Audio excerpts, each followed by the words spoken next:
대장동 특검대 50억 클럽, 이낙연 측 이재명 구속까지 언급. 자, 어제 국민의힘 박수영 의원이 이 키워드에 있는 50억 클럽에 들어있는 명단을 공개했습니다. 이 부분 계속 파장이 좀 커지는 것 같습니다. 좀 짚어보고 가겠습니다. 자, 윤정 기자. 네. 자, 지금 이 사진에 있는데 국민의힘 계속해서 지금 특검 목소리 더 높아지는 것 같아요. 네, 그렇습니다. 바로 어제는 이준석 대표는 물론이고 이 대권 주자들까지 모두 총출동을 해서 이 기자회견을 열기도 했는데요. 이 모습 영상으로 확인해 보시죠. 즉각 특검 수용하라. 수용하라. 수용하라. 수용하라. 검찰은 형사 책임을 지지 않기 위해서는 정신 똑바로 차리고 철저하게 수사하십시오. 지금 시간이 얼마나 지났는데 도대체 이따위로 수사를 합니까? 너 대통령이 돼서 잡아놓으면 되지. 간단하잖아. 그 관련되는 사람은 그 누구라도 용서 안 합니다. 여야를 불문하고 그거는 거물이 떼들이니까 감옥 다 보내.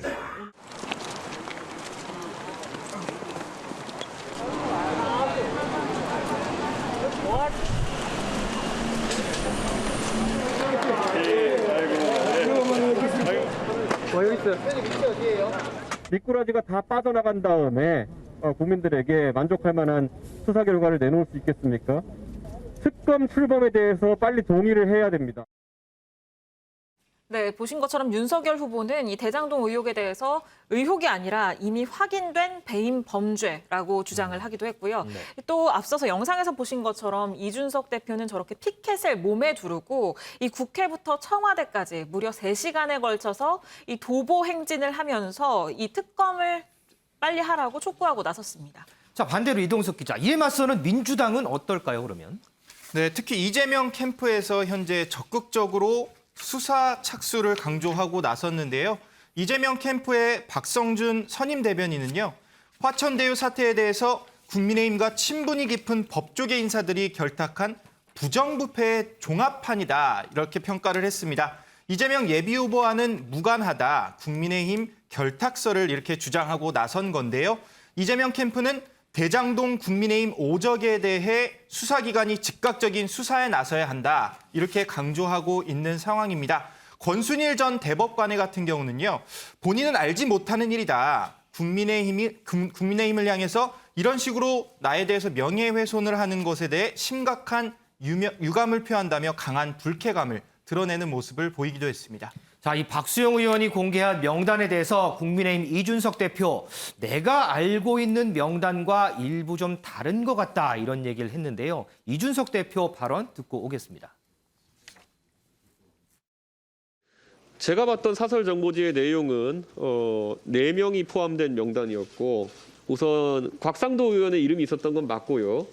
다만 금액은 지금 언론에 보도되는 내용, 확인된 내용과 맞지 않는 부분이 있었던 것 같습니다.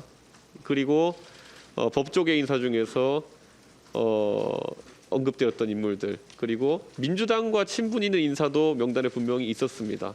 이재명 지사와의 친분이 있는 인사가 있었고, 현재 곽상도 의원의 이름은 그 안에 있었던 것이 확실하고, 네. 다만 금액 같은 건 좀 부정하겠다. 그때 네. 처음 봤던 명단에서 6명이라고 하는 명단을 박수영 의원은 본 것 같은데, 제가 본 4명짜리 명단과는 일부 인사 이름이 겹치지 않는 부분도 있습니다. 아. 제가 지금 확인할 수 있는 건 3분 정도는 겹치고요. 제가 봤던 것 중에서. 예, 그런데 또 안 겹치는 분도 있으니까요. 윤경호 의원님, 이 명단이 이제 공개되면서 당장 민주당에서는 봐라, 지금 있는 명단 중에 대부분 한 명 빼고 나머지 전부 박근혜 정부 인사 아니냐, 이렇게 공세를 펼쳐요. 당장 이런 공세가 나올 것처럼 이렇게 국민의힘 입장에서는 아무래도 좀 신경이 쓰이는 부분인데, 그러면 왜 이 부분을 국민의힘 의원이 공개를 했을까? 의도는 뭘까? 이 부분이 상당히 좀 궁금합니다. 그렇습니다. 어제 사실 가장 궁금한 게 그거였죠. 네. 이거 내부를 향한 총질인가? 이런 얘기가 처음에 튀어나왔어요. 그러나 결과를 보니까 결국 특검으로 가야 된다는 얘기를 하기 위한 유인작전이구나라고 됐어요. 민주당 일각에서 벌써 특검 얘기가 살짝 나오죠. 그렇죠. 처음에는 특검 하자 그랬더니 이재명 지사에게 당장 뭔가 화살이 날아갈 것 같아서 거의 그냥 손사래를 치다가 지금 검찰에서 하면 되지 않느냐, 경찰에서 하면 되지 않느냐라고 얘기했는데 지금 야당 입장에서는 검찰이나 경찰은 지금 정권에서 뭔가 손을 쓸 수 있는 대상으로 그렇게 지금 간주를 하고 있지 않습니까? 그러나 중요한 건 특검으로 갈 경우에 특검에 대해서 반대를 하는 분들의 상당수는 여야가 합의해서 3개월, 4개월 논의하다가 나중에 합의해서 그때부터 착수하면 그 사이에 이미 다 증거인멸해버리고 뭐 지나간 얘기 돼버리고 지금 당장 언론을 통해서라도 확인된 최소한의 몇 가지 사실들. 예를 들어서 곽상도 의원 아들에게 건네진 50억 원이라든지 아니면 뭐 박영수 전 특검과 친인척 관계라고 얘기되는 어떤 사업자에게 100억 원이 김만배라는 사람에게서 건네졌다라는 얘기라든지 또 엊그제 동아일보가 보도한 것처럼 뭐 정모라는 이번 사업에 상당히 구체적으로 관여를 했던 사람이 유동규에게 3억 원을 건넸던 거 그거 입막음하려고 오히려 더 큰 돈이 뇌물이 실제로 건네졌다 하더라. 근데 이 단위들이 뭐 50억, 100억, 120억 정말 상상을 초월하는 단위들이지 않습니까? 그러니까 중요한 건 자금이 건네진 자금 흐름에 대한 수사는 지금 검찰, 경찰 얼마든지 할 수 있어요. 그걸 했는데 누구에게 불리하고 누구에게 유리하니까 그걸 덮을 것이다라는 예단을 가지고 아예 그걸 못 믿으니까 지금 하지 말고 3개월 후에 특검에서 하자. 그거 과연 옳은 판단인지 모르겠습니다. 정말 대선에 이게 가장 큰 뇌관이 될 수 있는 폭탄이라면 네.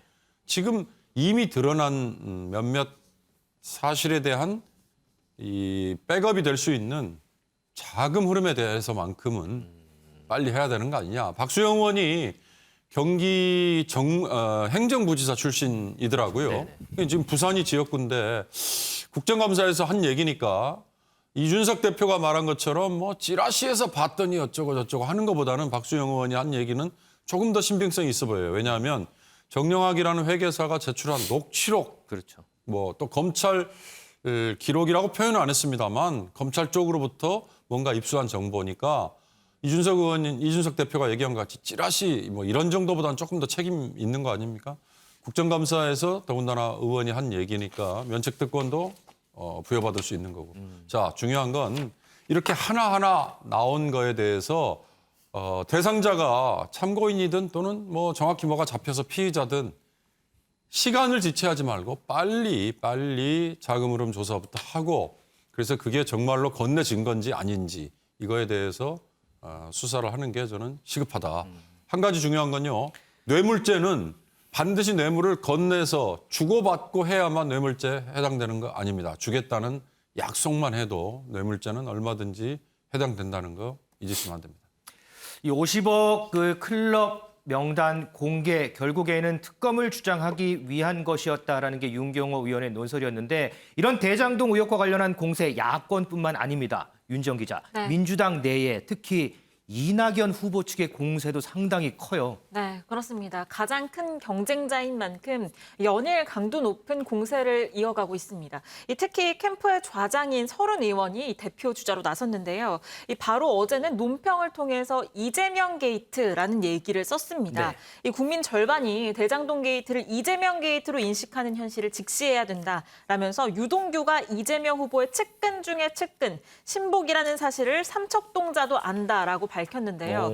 바로 오늘은 라디오 인터뷰를 통해서 이재명 후보가 구속되는 상황을 가정할 수도 있다라는 이렇게 강도 높은 얘기를 하기도 했습니다. 이 발언 직접 들어보시죠. 그런데 이재명 지사 더 크다고 지금 이런 결과로 나오는데 어째 책임이 없다고 할 수 있겠습니까?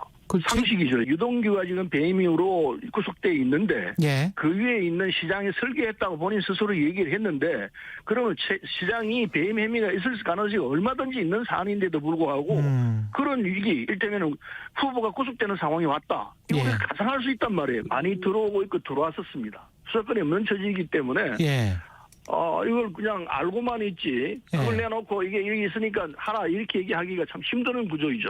결정적인 부분도 있다고 볼 수 있는데 수사하면 다 나오고 지금 대한민국의 모든 언론이 수많은 언론들이 이 상황을 놓고 파고들고 있기 때문에 수사도 제대로 안 하면 다 드러나요. 네, 지금 들으신 것처럼 캠프에 제보가 많이 들어오고 있다라면서 이 제보 가운데 결정적인 부분들도 있는데 수사를 하면 다 나온다라고 얘기를 했습니다. 이 또 민주당이 당내에 대장동 대응 TF를 만든 것에 대해서는 비판적인 목소리를 내고 있는데 네. 이낙연 캠프에서는 이 경선이 끝나지도 않았는데 지도부가 노골적으로 이재명 편들기를 한다라며 반발을 하고 있는 상황입니다. 자, 이런 상황에서 이재명 후보 정면 돌파 의지에 변함이 없는 것 같습니다. 관련 영상 보고 오겠습니다. 저는 사실 갈치범으로 내가 걸면 이해를 해. 이거 직권남용. 배임이 아니고 갈치. 직권남용. 그러니까 죄명을 바꿔달라. 왜 뜯었냐. 지금이라도 저 공소장 변경을 해서 그렇지. 갈치를 해서 성남시. 그러면 내가 좀 방어할 가치가 느끼지. 아니 윤석열 씨가 뭐 측근 어쩌고 하면서 이제 이 지사님이 결재권자고 하시기 때문에 무관할 수가 없다. 이거 딱 떨어진다 이렇게 얘기를 하니까. 그럼 바로 자기는 그러면 홍준표가 대통령 반박하더만. 측근이야? 아니 그 홍준표 씨가 바로 반박했어요. 뭐라고? 손준성이하고 너는 무슨 관계냐고. 더 웃기는 거는 뭐 사람 썼다는 것만 가지고 측근이라고 하면 그 측근이 너무 많아지잖아요. 소 의원님, 이낙연 후보 측의 공세 상당히 센 발언도 나오는데 일각에서는 이게 야당 논리에 편승해서 오히려 역풍 맞을 수 있다 이런 분석도 나오거든요. 어떻게 보세요?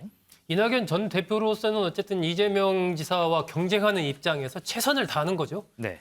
저는 뭐 이낙연 전 대표 측에서 정말 이재명 지사와 관련된 아킬레스건이 있다면 그 부분은 오히려 공개를 하지 않고 있을 가능성이 있다. 지금 같은 상황에서 그렇게 봅니다. 지금 서른 의원의 얘기가 좀 세기는 세죠. 어쨌든 이재명 게이트란 얘기를 했고 이 후보 자체가 어쨌든 문제가 있을 가능성 이런 것들을 언급을 했는데 지금 상황에서 이낙연 전 대표 측에서는 마지막 최선을 다하는 것이고 또 이 전 대표 측에서 이야기하고 있는 이번 사안을 바라보는 여론의 흐름들이 어쨌든 이재명 게이트라고 보는 부분들이 국민의힘 게이트라고 보는 부분보다 훨씬 많다라는 이런 이제 상식적인 판단 하에서 주장을 하고 있는 것이고 그 얘기는 경선을 넘어서서 경선 이후를 내다봤을 때 본선까지 이 문제가 계속해서 이재명 지사의 어떤 발목을 잡을 가능성이 있다. 그 이제 경고를 계속 이낙연 전 대표 측에서는 하고 있는 것입니다. 그러면서 막판에 여러 가지 이제 반전의 가능성 이런 것까지도 내심 좀 기대를 하고 있는 그런 상황이어서 같은 편인데 왜 자꾸 나한테 뭐 그래 이렇게 이제 이재명 지사 측에서는 거기서는 당연히 그렇게 얘기를 하겠지만 그렇죠. 이낙연 전 대표 측에서 본다면 하고 할 말을 계속해서 지금 하면서 마지막 최선을 다하고 있다. 뭐 이렇게 평가를 할 수가 있습니다. 자, 이 대장동 의혹과 관련된 정치권의 공방 지금까지 쭉 정리해 봤습니다.